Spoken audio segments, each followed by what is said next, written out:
de joven era socio del Club Náutico Ensenada y llegaba hasta por acá en canoa o en par, remando, mucho tiempo, mucha familia también en Berizo, tíos pescadores, que de joven, bueno, me llevaban en el chinchorro ahí al río y pasábamos por aquí.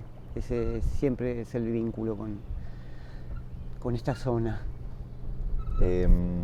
Para empezar a transitar tu recorrido, leía previamente a la nota en un artículo en página 12, donde te presentan, y me gustó lo variopinto que eran las disciplinas en las cuales te pintaban. Artista plástico, poeta, músico, cantante y cerebro de la banda, obviamente, Mister América, cervecero artesanal, aprendiz de herrero, dice esa nota en página 12.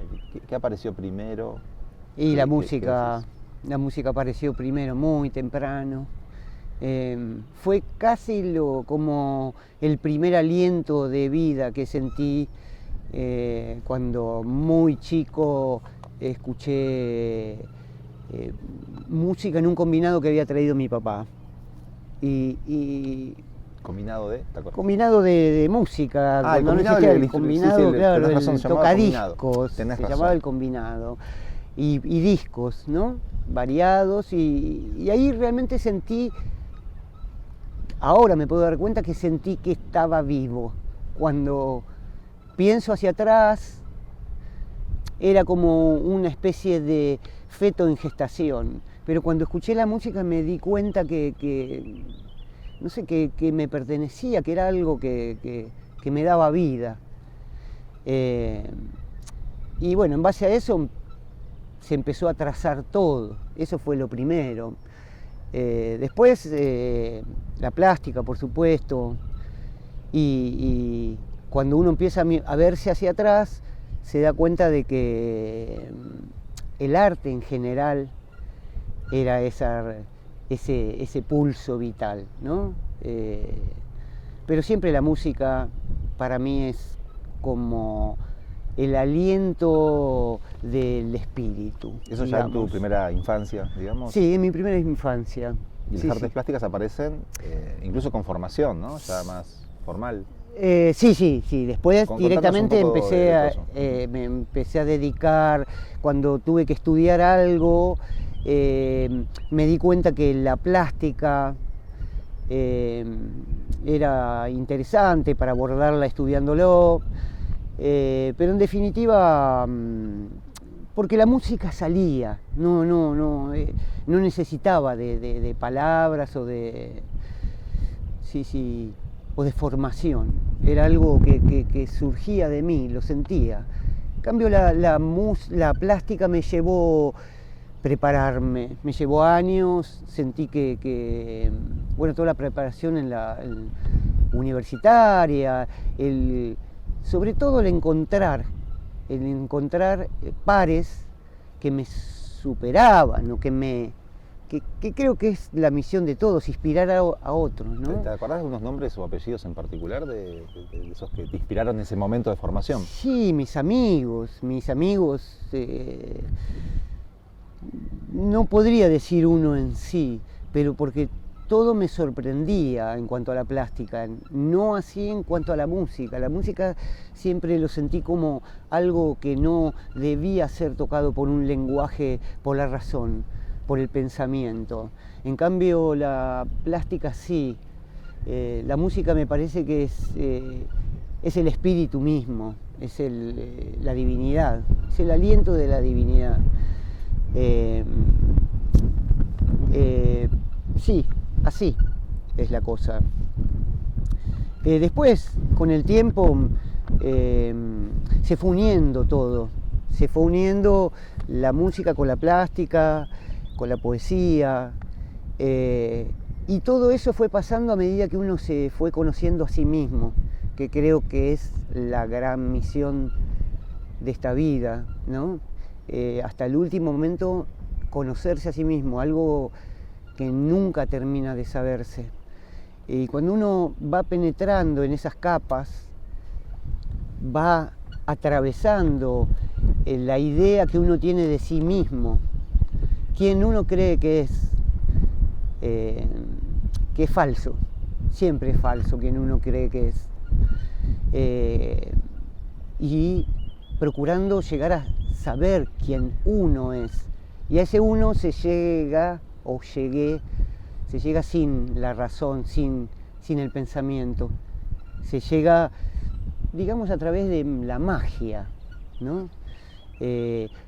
Acrecentando la percepción, porque en definitiva lo que uno cree que es, o lo que uno cree quién es el otro, o lo que uno cree que es esto que lo rodea, es solamente una creencia, y la creencia es un invento que uno se pone con la mente, porque a la verdad se llega solamente no a través de la razón, no a través del pensamiento, se llega a través de la percepción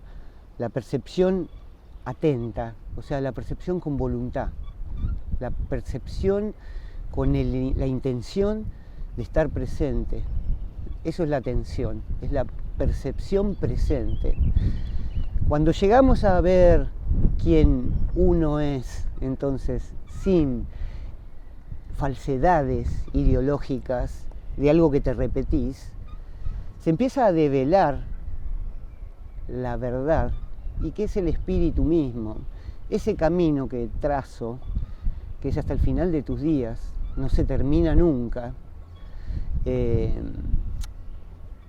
hace que uno se despierte, se vuelva despierto y vea la realidad de las cosas, así como uno llega a verse a sí mismo sin mentiras, ¿no es cierto? Porque en definitiva, decirnos cosas, nos podemos decir un montón, pero ¿cuántas de ellas son verdades? Este plano más filosófico, ahora vamos a volver a tu trayectoria musical, me interesa mucho, porque no lo encontré, preguntarte por tus influencias y demás, puntualmente musicales, pero este plano de vuelta filosófico, digamos, ¿en qué momento llega a tu vida? Siempre, digo, ¿qué marco? Sí. No sé llamarlo marco teórico, pero... Claro, no, justo es contrario a teórico, ¿no? No hay teoría. Me imagino que tiene que ver con un recorrido llegar a... Sí, es una pulsación que te diría que la tengo antes de sentir esto por la música, que te puse como la más importante de mi vida, que fue la primera bocanada de aire. Así definí, algo así, ¿no? Mi encuentro con la música. Tal cual. Bueno, hay algo anterior y que es esa pulsión de espiritualidad o divinidad que sentí desde que era Tengo recuerdos de cuando tenía 5 meses de vida, tengo recuerdos de cuando tenía 1 año, 2 años, recuerdo muchísimo, pero no recuerdo los hechos, sino que recuerdo cómo me sentía ante eso, ¿no? Cómo veía la realidad, y ver cómo veía en esa instancia en la cual uno no está contaminado por el pensamiento de los adultos, no está contaminado por la descripción de lo que es la realidad, que la realidad, lo que decimos como realidad, no es otra cosa que nuestra percepción limitada. La percepción, lo que nos enseñaron, el programa que nos pasaron nuestros padres, el programa son muros que dicen percibís hasta acá, y todos percibimos hasta esos muros. El asunto es cuando logramos percibir más allá de eso, cuando empezamos, lo que dije, a acrecentar nuestra percepción, nuestro mundo se empieza a expandir de maneras increíbles, y ver que uno cuando era chico percibía más allá de lo que percibían los adultos. Yo tuve percepciones desde muy pequeño de la vida más allá de esta vida, sentí y siento profundamente más allá de esos muros, vi y veo más allá de esos muros, y recuerdo que eso ya lo traía. Y sucedió algo muy determinante en mi vida. Siempre tuve esa conexión con el espíritu desde muy pequeño, en las noches y de mi interior, del ser, y de que yo pertenecía a algo mayor que ese programa que me pasaban. Siempre me dijeron que era rebelde. De hecho, por eso he hecho esa canción de Mr. América que se llama Rebelde. Y esa rebeldía que funcionaba como una descripción, porque te decían, vos sos así, vos sos asá, a todos nos ha pasado. Eso lo único que está haciendo es esclavizarte a la idea de otro sobre vos. Y la mayoría lo cree, lo termina creyendo y termina haciendo eso. Y termina permaneciendo esclavos, como somos todos en este mundo, esclavos de esas visiones y de quién te dijeron que eras. Y vos a su vez aprendiste a clasificar ese mundo, porque todo el tiempo lo que estamos haciendo es clasificar el mundo, poniendo barreras y encasillando. Empezaste a encasillar al otro igual que te encasillaban y así funciona la sociedad.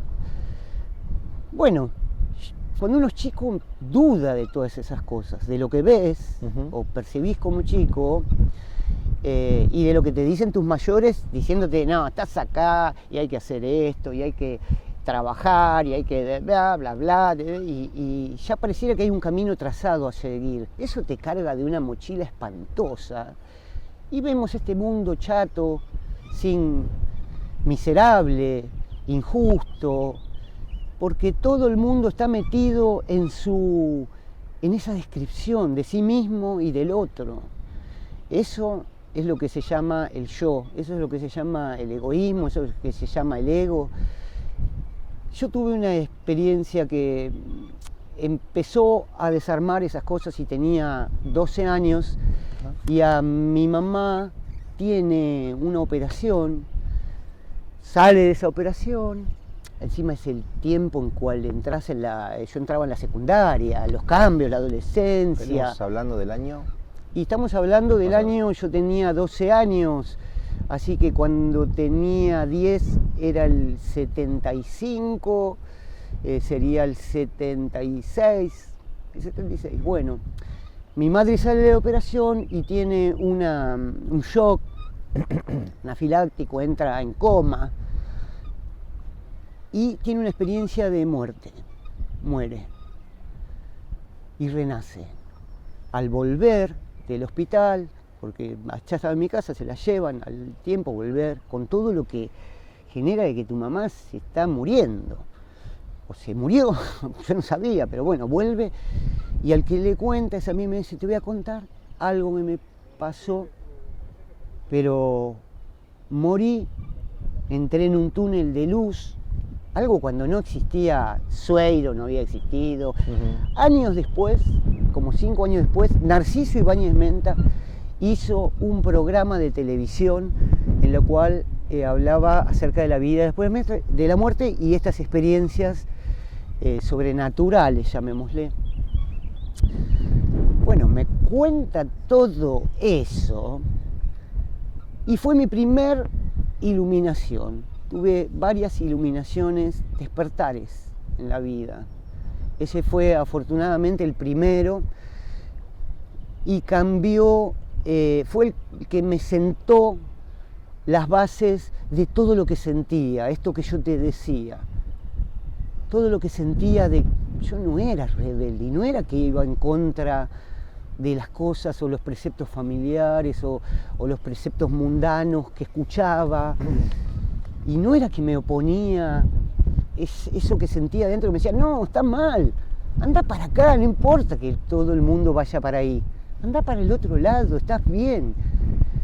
Bueno, sentir mi mamá contándome que llegó hasta un lugar maravilloso, en el que estaban sus abuelos, hermoso, en que sentía una paz inmensurable, y no sé cuántas cosas más me llenaron de una vida y de un aliento de vida, sabiendo de que había un camino a los 12 años muy lejano al que estaba trazado. y que ese era mi camino. Esa fue mi primer gran revelación. Primera vez que conversamos, y es fascinante como todo lo que estás comentando se ve en el escenario. Noto que hay más que un parentesco, es producto. Para mí la música, lo repito, por la lírica e incluso por la supuesto, interpretación también. Es que Mr. América y la música para mí fue una forma de transformación total, propia y de otros. Yo siempre sentí que el camino era inspirar a otros. ¿Por qué estamos con otros? ¿Por qué? Si nos rompen los quinotos, van en contra de todas estas cosas, crean basura, consumen basura, dan por hecho un mundo chato, lleno de esclavitud, lleno de paredes, de muros. Bueno, justamente lo que se nota en cualquier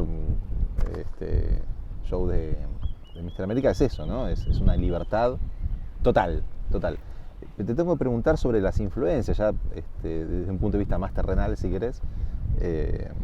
Digamos, ¿qué influencias hay? No solamente en la lírica, digamos, sino también en general, digamos. ¿Qué tipo de música en tus años de formación? Sí, Dices, claro. Che, esto...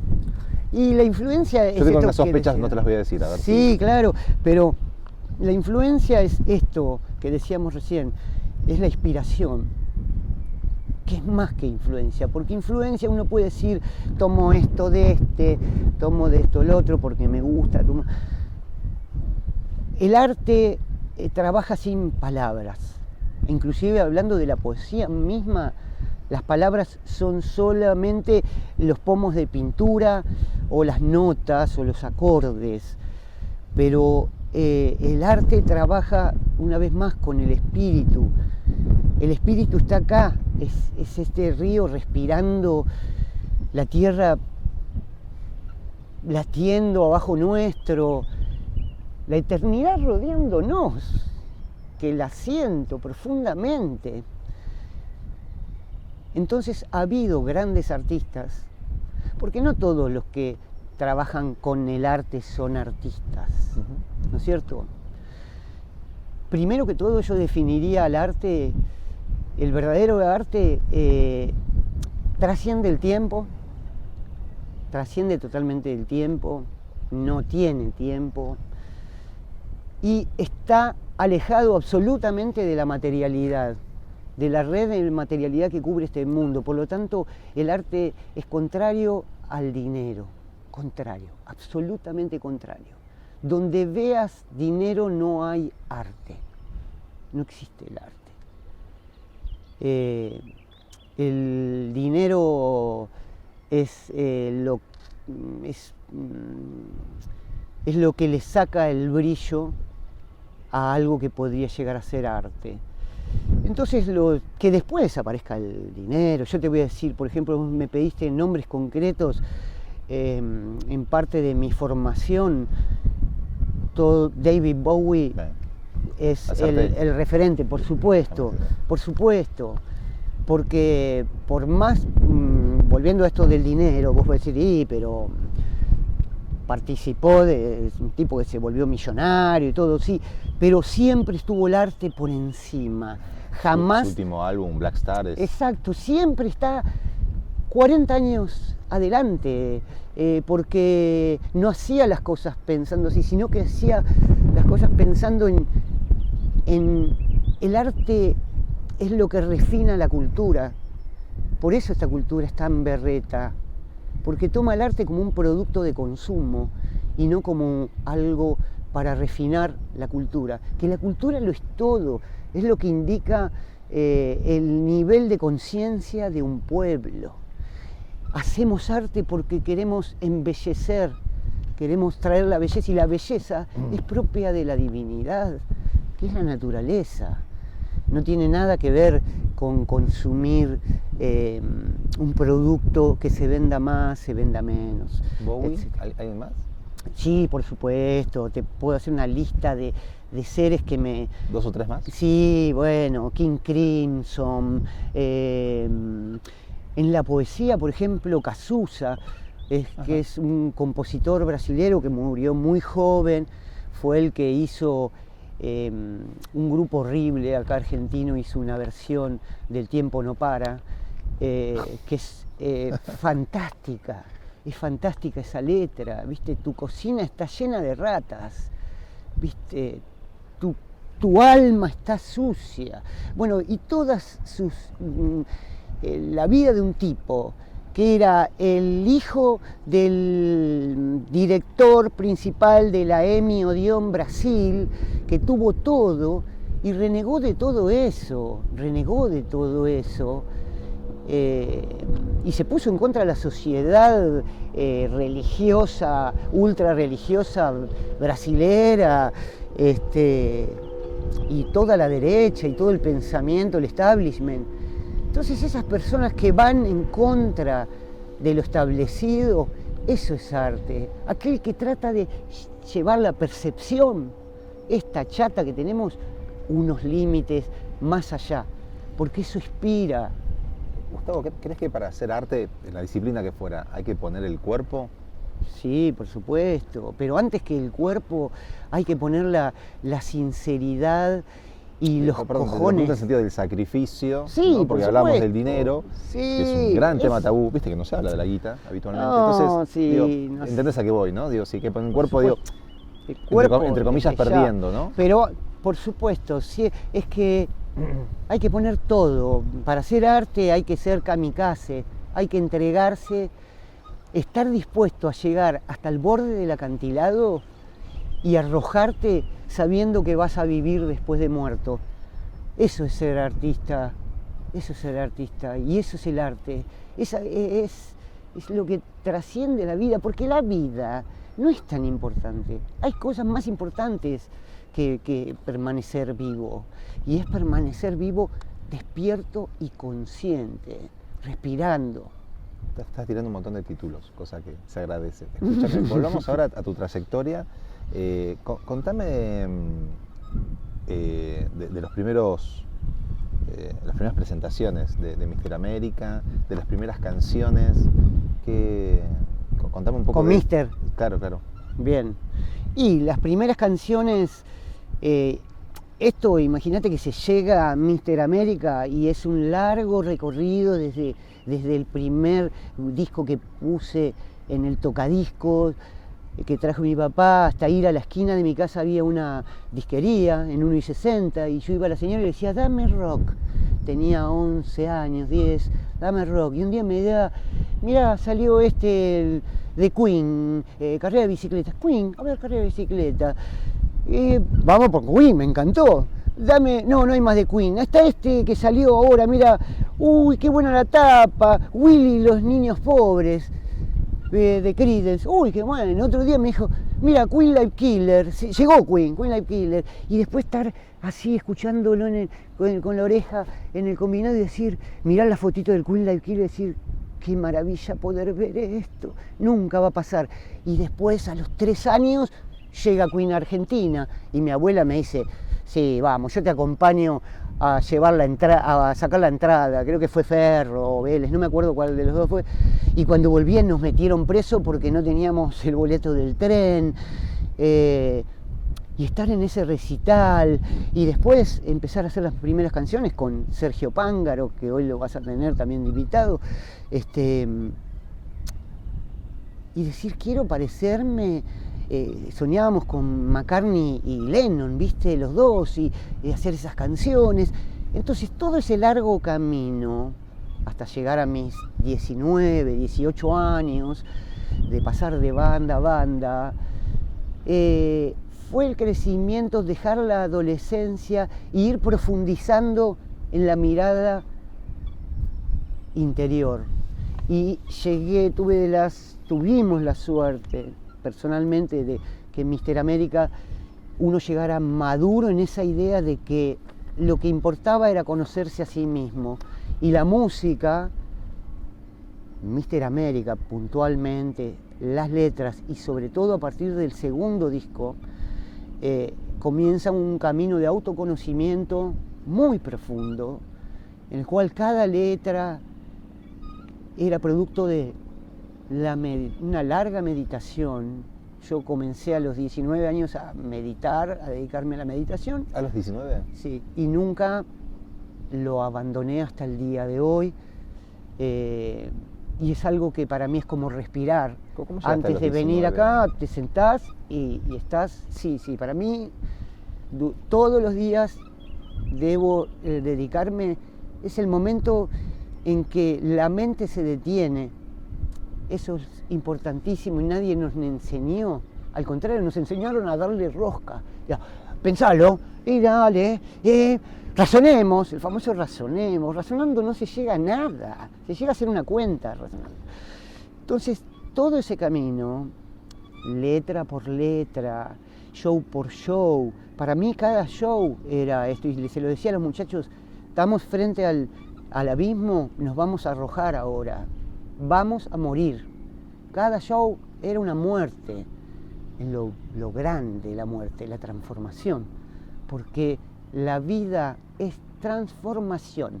La palabra que todos deberíamos tener tatuada es transformación. Dejémonos transformar y ayudemos a transformar. Nada se está deteniendo nunca. Solo nuestra mente quiere estar quieta y tranquila y con confort. Muy concreto porque de chusma, básicamente. Chusma.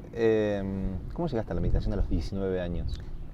¿Quién, cómo? Mira, yo en este, y es algo que te lleva, toda esta búsqueda que No, te de golpe, estoy diciendo. ¿te cruzaste con alguien o con Sí, algo? sí, me fui cruzando y empecé Uno habitualmente yoga. aparece cuando uno ya está desesperado, decir, uy. No, pero y yo, a los por 19 años ejemplo, es fascinante. Bien. a los 10 años, todavía lo tengo, un día tuve una enfermedad, no sé qué era, varicela, viruela, mucho tiempo, y se me ocurrió poner yoga para después de los 40, un libro. Me puse y miraba esas posturas. Te lo voy a pedir si lo tenés todavía. Lo tengo. Sí, sí, claro. Me pareció fantástica esas posturas, algo resonó en mí. Bueno. Ese es el tema, que todos traemos algo de nuestras vidas anteriores y el asunto es que se nubló, hubo algo que tapó, pero no para que no lo viéramos, para que tuviéramos la oportunidad de volver a encontrarlo, porque la eternidad se nutre de nuestra intención, de nuestra voluntad. Esa es nuestra misión en la vida, te la tiro así ahora como es ejercer nuestra voluntad, nuestro intento. De eso se nutre. Pues, ¿y para qué está acá? ¿Importa si me porto mal, me porto bien, el coso, voy al paraíso? Lo único que importa son tus actos conscientes, tu voluntad consciente para, si te caes, levantarte. Por eso es importante la caída. Y la gente nos enseñaron que es un bajón caerse y llorar y autocompadecerte. Y no, lo mejor de todo es las caídas, porque nos dan la oportunidad de levantarnos. No podríamos vivir en el paraíso porque estaríamos todo el tiempo así, como en el living, así mirando la tele y placer. Y no, nosotros nutrimos, somos una célula de la eternidad y la nutrimos con nuestros actos conscientes, con voluntad y presencia. Hablabas de ese salto al abismo que implica un recital de Mr. América. ¿Qué te pasa después del show? ¿Cómo es bajar? ¿Volvés a tu casa como si nada? ¿O te lleva un tiempo? Porque quien no haya visto un show, una presentación de Mr. América, yo la primera vez que los vi, más o menos recientemente, hace 4 o 5 años, en Meridiano Quinto, tocaron, fui con Martín Raninqueo, amigo en común, ahí en la estación. Y la verdad que quedé sorprendido. Nunca había visto algún video, pero verlos en vivo realmente es una situación de trance para yo creo que es una los espectadores ceremonia. y creo que para vos también. Pero ¿qué te pasa con el proceso de cómo bajás de ese grado de interpretación de trance, digamos, o de ceremonia? Sí, es una ceremonia, es medicina para mí. Ajá. Estar ahí, voy a transformarme y a transformar y a que todos nos transformemos y me llevo esa transformación a casa. ¿Te pasa siempre o a veces Siempre. hay circunstancias que decís, No, uy, no siempre. conecté, no me pasó? Porque el oficio fue hacia ese Ok. lado.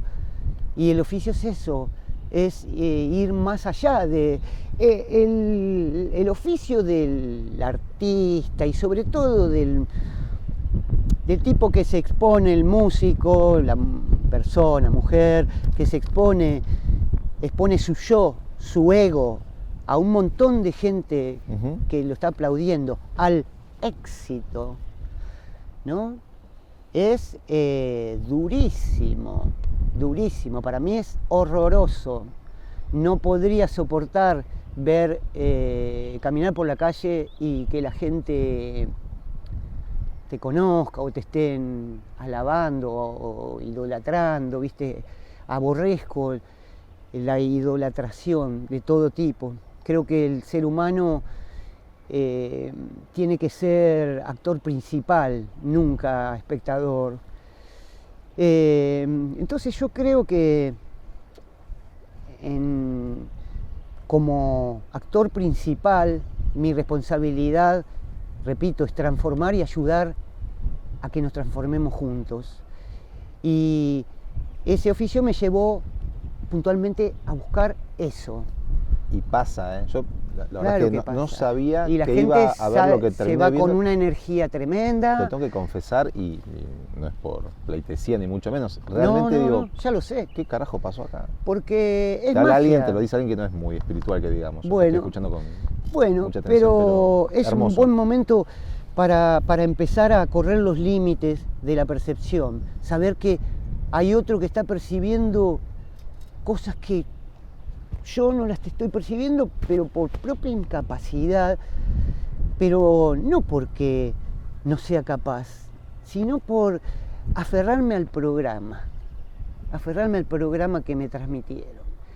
En cambio yo me dediqué 40 años, por eso empezamos esta charla así, a alejarme del programa, porque había una voz que me decía, anda más allá porque ahí está la magia existe, y esa es la magia con la que uno trabaja antes de ir a un recital, en ese momento, y sucede cuando uno deja de pensar, cuando uno abandona su ego, cuando deja de pensar literalmente, porque vos sabés lo que es dejar de pensar, que se produzca silencio adentro del cerebro. Cuando se produce silencio y el cerebro, porque el cerebro está trabajando todo el tiempo para la razón, para la mente, para el ego. Cuando le quitas el motor, le apagás el motor a ese fitito en el que vas, que te crees que sos vos y que en realidad es otra cosa. Vos no sos eso.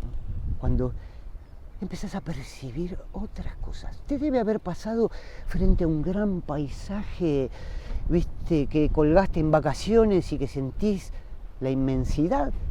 Bueno, eso está a la mano de todos nosotros. Y eso es lo que yo trato de llevar y de que llevemos cuando estamos con Mister América. Ahora estoy con otro proyecto y es lo mismo. Y cuando estoy en la cola del banco. Y ahora que estoy hablando con vos, trato de estar hablando desde mi corazón, desde mis tripas, pero no de mi mente. La mente no cuaja acá. Y volviendo a esto, ¿no? De qué te pasa a vos, incluso físicamente me animo a preguntarte, después de un show. Súper energético. ¿No quedás Para nada. 2 días en cama, por ejemplo? Me duele el cuerpo, pero me duele cuando voy a nadar, me duele. Ah. Es otra cosa, sí, pero no, porque ese dolor de cuando terminaste de hacer una pared y la hiciste toda vos, viste, Esa desde el satisfacción, pastón. bien, entiendo. Maravilloso el ejemplo de la pared. Imposible no preguntarte de qué es, porque quedan un par de cuestiones más por abordar. ¿Qué es ese nuevo proyecto? El nuevo proyecto se llama La Madre. Nació como un proyecto sanador, de sanación, Uh-huh. de encontrarnos gente con 3 personas que estaban sanando, yo también, todos estamos sanando todo el tiempo.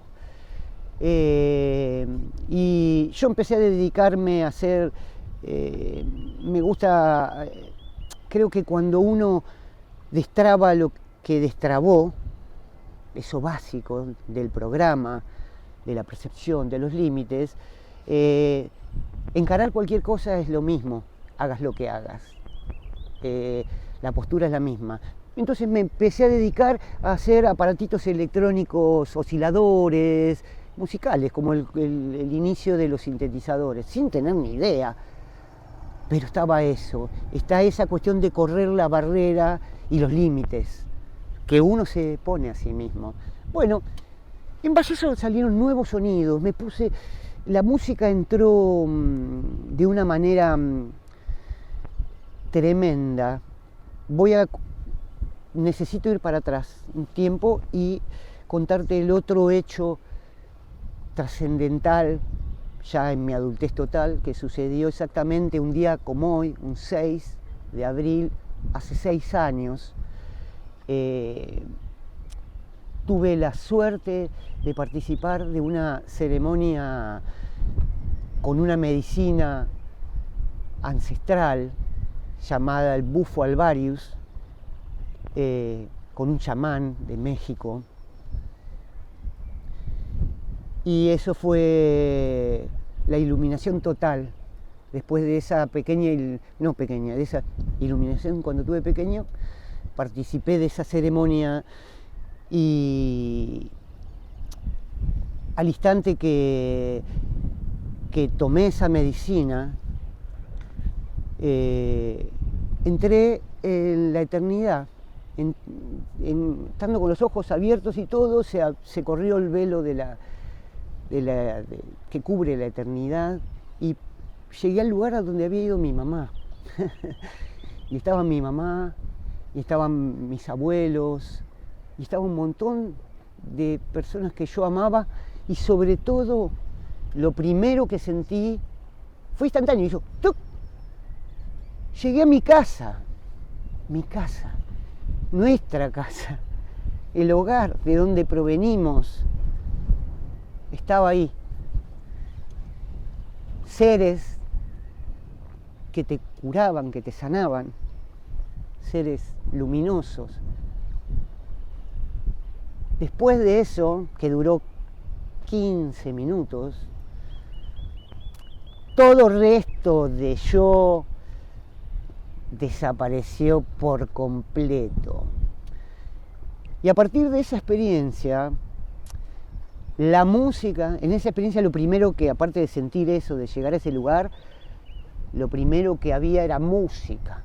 Una música que quedó sonando por siempre, hasta el día de hoy, adentro mío. Pero que esa música, a la vez de ser música, era información. Una información que nunca termina de bajar. Y está todo el tiempo bajando y bajando y bajando, y baja no en forma de ideas, sino baja cubriendo la totalidad de mi ser en cada poro. A partir de ahí la música se reveló como una voz directamente, que llega a través de música y en la cual yo sé que soy música. Yo ya dejé de ser una persona común o la persona que tuve una forma. Soy música hasta sin sonidos.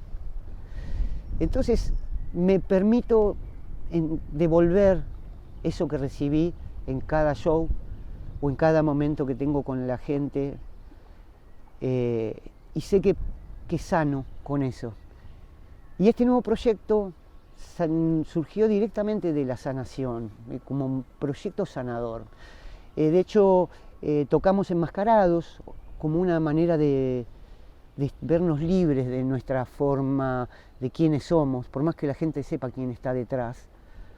Es maravilloso saber que cuando te referís al otro, mismo ensayamos con máscara. ¿Quién te acompañan? Bueno, me acompaña Marcial, mi hijo. Ajá. Mayor, Edu Carreras, que es baterista, músico, es baterista de Crema del Cielo. Hernán Eguiavere, cantante de Corazones, también, todos amigos de la vida. Somos un cuarteto. Y bueno, la máscara lo que hace, quita toda posibilidad de malentendimiento. Aparte que una vez estando frente al público, uno no tiene que mostrar a Gustavo. Ya no hay un Gustavo, ¿no? Y hay un mensaje claro. Se llama La Madre porque nosotros tocamos sobre toda una composición que hacemos antes con los aparatitos electrónicos y sobre la madre. Esa es la madre, nos guía. Pero a la vez la madre también se refiere a la madre tierra. Y también a la experiencia, ¿no? ¿Habías visto? No tanto a mi madre, sino a la madre tierra, y el mensaje en general es un mensaje espiritual. Me habías comentado que en esa experiencia en México habías visto también a tu mamá. Pensé que también tenía algo que ver con esa cuestión. No, pero también tiene que ver con que la madre lo es todo, ¿no es cierto? Es la que nos dio la vida, y no solo es nuestra madre física, sino que cuando veamos que somos la madre, somos la tierra, esa quizás es la gran orfandad que tienen los humanos, no volver a reconectarse. Y eso es reconectarse con quien nos da la vida, ¿no? Volviendo un poco a esto de la trayectoria, tu historia y demás, cuando se dieron los primeros shows de recitales de Mister América, digamos, eso fue, corregime, habrá sido en los... ¿Los primeros shows de Mister América? Sí, en los... Mister América en el 89... 89, te iba a decir eso, 89... hace el primer show en el Centro de Azul. Y empiezan a ser más visibilizados en los 90, ¿no? Sí, en los 90. Y la pasamos en realidad del 89, recién en el 96 grabamos el primer disco. O sea, todas las canciones de Mister América que se venían... Y toda final de nuestra adolescencia terminan en el primer disco. A partir del segundo disco hay un claro camino hacia esto que estamos diciendo, y es el autoconocimiento. Entre el 89 y el 96 ya empiezan a tener, corregime, escena, presentaciones y demás, porque me acuerdo del suplemento joven, del excelente suplemento joven del diario El Día, Jalil, que ya va a pasar por acá seguramente. Pero la pregunta apunta a... ¿Qué recordás de esa escena platense, por llamar de alguna manera? Después hay otra cuestión que también te quiero preguntar, es si es correcta la sospecha de que Mister América ha decidido de alguna manera hacer base, más que hacer base, asentarse en la ciudad, digamos, no hay mucho Mister América por otros lugares, pero sobre todo me interesa mirar hacia atrás y que me cuentes tu percepción sobre esa escena platense, con Peligrosos Gorriones, con, las primeras versiones de Estelares también, lo que hacía Sergio. Sí, Sergio. No digo, pero la pregunta sería entonces, ¿qué veías vos, o qué ves, mejor dicho, de esa escena en los 90, que para mí era también muy contracultural, no solamente en la música, sino también en la dramaturgia, y cómo la ves ahora? Artísticamente. Pero ¿cómo la ves también ahora, no? Bien. Sí.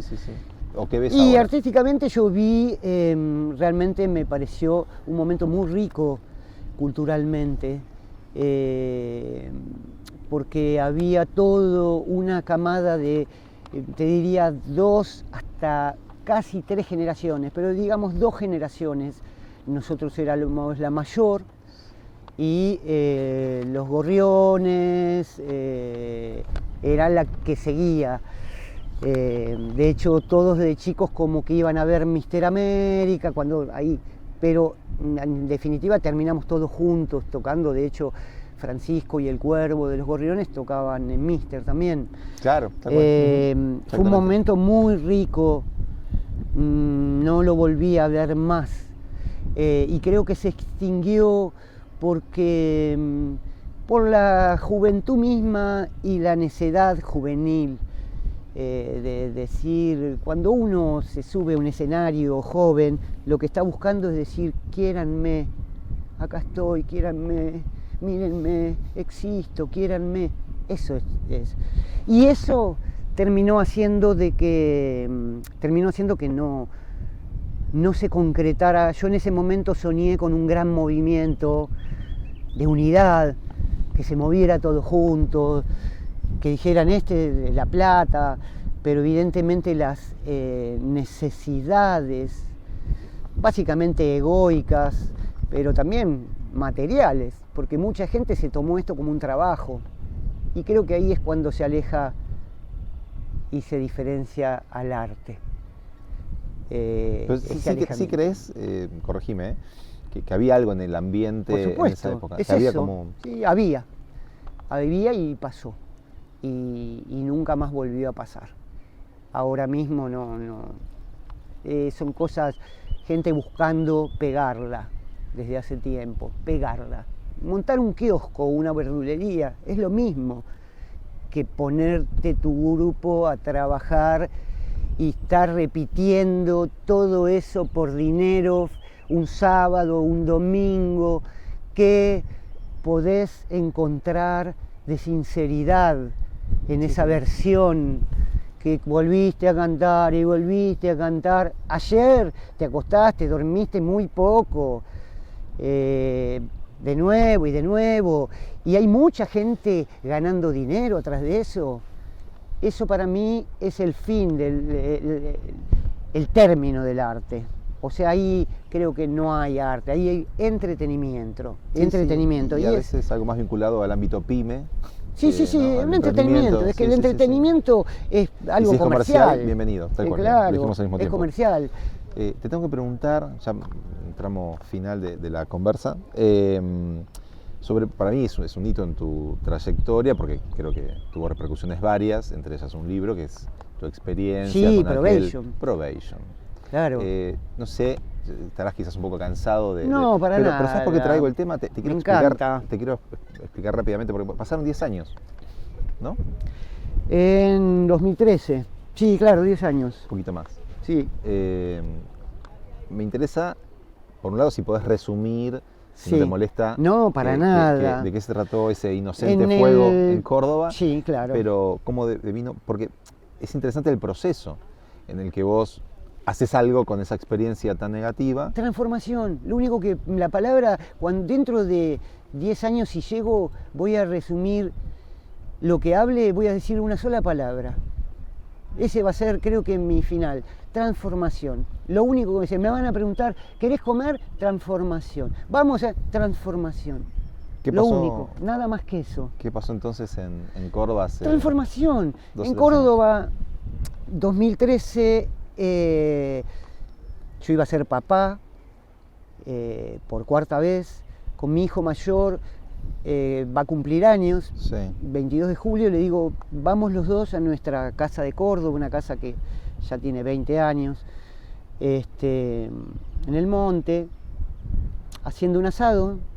En ese día del cumpleaños, una chispita vuela, viento, seca, a 20 metros se empieza un fueguito, viento, se prende, no se prendió mucho, 100 metros lineales se habrán prendido, los vecinos lo apagamos, los bomberos.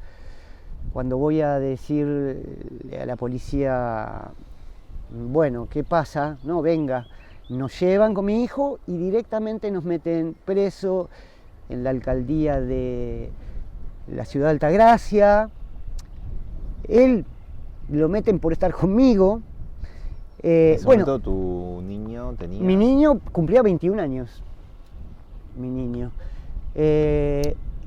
Y bueno, a partir de ahí entramos, o sea, lo que apareció es lo que el ser humano hace toda la vida por esquivar, y es lo desconocido. Lo inesperado y lo desconocido se hizo presente en su forma más terrible, porque caímos como Kafka en el proceso. Y los procesos no se terminan cuando uno quiere, se terminan cuando llegan al final. Y dependen, en este caso, de la voluntad de un fiscal que quería quedar bien con el gobernador de La Sota, y éramos porteños nosotros, que habíamos ido a prender fuego. No, todos esos absurdos. Quedamos un mes en una alcaldía que era una ex caballería de 4 metros por 7, con 13 personas encerrados, hacinamiento total, tirados en el piso, sin cama, sin nada, con botellitas, cada uno tenía su botellita de PET donde hacía su pichín. Bueno, condiciones realmente del siglo XIX, diría, no sé, una cosa increíble, increíble. Y así viven hoy la gente que está presa. Otro de los grandes absurdos de esta humanidad, mantener gente presa, pensando en que se puede llegar a regenerar algo, cuando en realidad lo que te agarra es una bronca.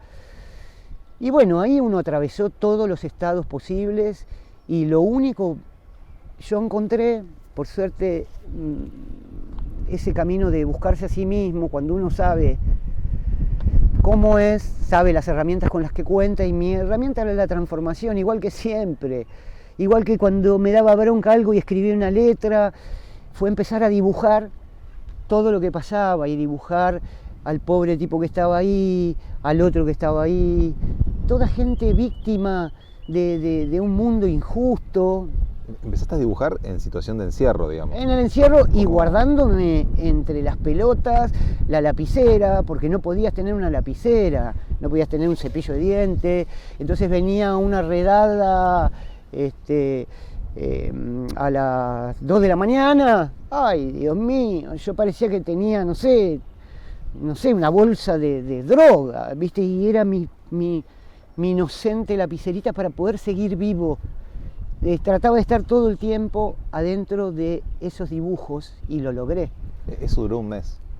Duró un mes y logramos salir, te diría, no por justicia, sino por voluntades políticas.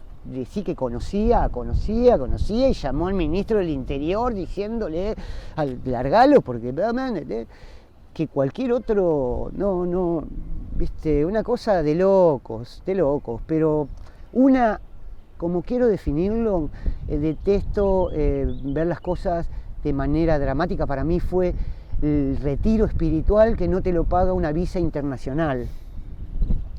Y es lo que siempre busqué yo. Entonces el destino me lo puso así. Me dijo, ¿querés? Y bueno, trabajá.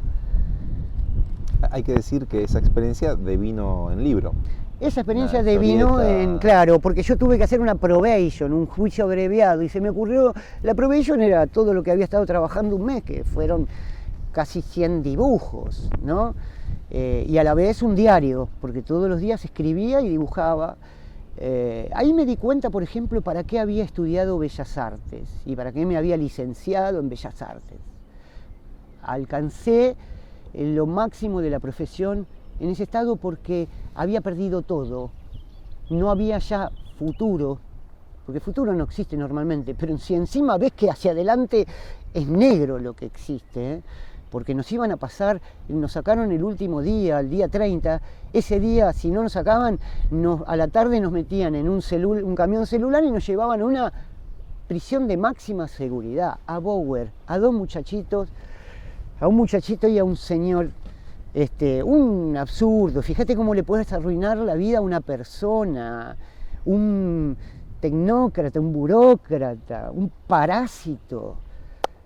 Increíble, pero para mí fue todo agradecimiento una vez salido. Y salí y nació mi hija, que tenía que nacer una semana antes, pero se quedó sentadita, no se dio vuelta, esperándome. Con quien ya estás haciendo música, he visto videos muy tiernos. También, sí.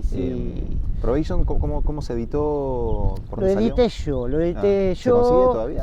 ¿Se consigue todavía? No. Saqué, fueron unos 400 números y después, bueno, se fueron agotando y no saqué yo. Pedí, por supuesto, todos estos años al Fondo Nacional de las Artes, estaría re bueno el libro llamado, solamente reeditarlo, 2 mangos, pero bueno, no hubo interés, así que está ahí. Para mí ya está, eso, la transformación sucedió en el momento en que minuto a minuto estaba haciendo. Es impresionante esa experiencia, sentir cuando uno no hay más presente y no más futuro, esa fue mi iluminación número 3, o 2, completa, caminando con los presos, 7 metros para allá y para allá, volvías en un pasillo y sabiendo que ya no había más nada. Nada por qué preocuparse, era el instante mismo, era el presente absoluto. Y ahí sentís la eternidad, ¿viste? En ese encierro sentís la eternidad, maravillosa, impregnándote, llenándote de vida y sabiendo de que esto y todo lo que suframos y todo lo que gocemos es solamente un instante, un instante. Y después de encima de eso, ver, ya te digo, hace 6 años que la cosa sigue, que este es el instante, pero que la vida empieza después, literalmente. No que te lo estoy diciendo un tipo que te quiere convencer, que lo vio, que lo vive y lo vive. Entonces, felicidad absoluta, saber que, ¿para qué viniste? Ya sé para qué vine, sé por qué estoy y sé a dónde vuelvo. No hay más angustias, no hay nada, nada me hace sacar las casillas, porque sé que esto es el instante, el instante. Habitualmente terminamos las charlas con una consulta que a veces dispara para cualquier lugar, ¿no? Y es si a partir de cierto recorrido, cierta edad, si querés, otro tema tabú, aparecen las conclusiones y demás, pero creo que desde la primera pregunta me estás tirando todas conclusiones, tus percepciones. Sí, hermano, sí. ¿Hay algo que puedas agregar sobre eso? Yo creo que no. Me has dejado sin la última pregunta. Pero... Despiértense, despiértense, olvídense del miedo que les siembran día a día con los noticieros, con este mundo horroroso que les describen. Lo hacemos horroroso, horroroso. El mundo es maravilloso y lo mejor que hay es quedarse descalzo y caminar un poco y tirarse, abrazar la tierra. Eso, amar, saber que el amor es todo. Si algo se entiende, mi gran experiencia donde desperté, es que lo que se respira es amor, pero un amor que no lo conocemos como humanos, porque nuestro amor siempre está condicionado por nuestro deseo. No podemos querer o amar o que nos amen sin imaginarnos a nosotros en el medio o complaciéndonos. No existe, solo existe ese amor cuando dejamos de ser nosotros. Entonces, si no dejamos de ser lo que creemos que somos, hay que dejar de creer en ese que creemos que somos y empezar a buscar al propio, que no está todo el tiempo. ¿Se escuchan? Yo me pregunto, ¿la gente se escucha todo el tiempo la cabeza? ¿La puede parar? Decir, basta, el silencio. No hay movimientos de la mente. Eso es amor, eso es tirarse al vacío, eso es olvidarse de toda seguridad. Eso es abrir la puerta a lo desconocido. Por eso por ahí la gente no lo quiere. Pero ese es el camino.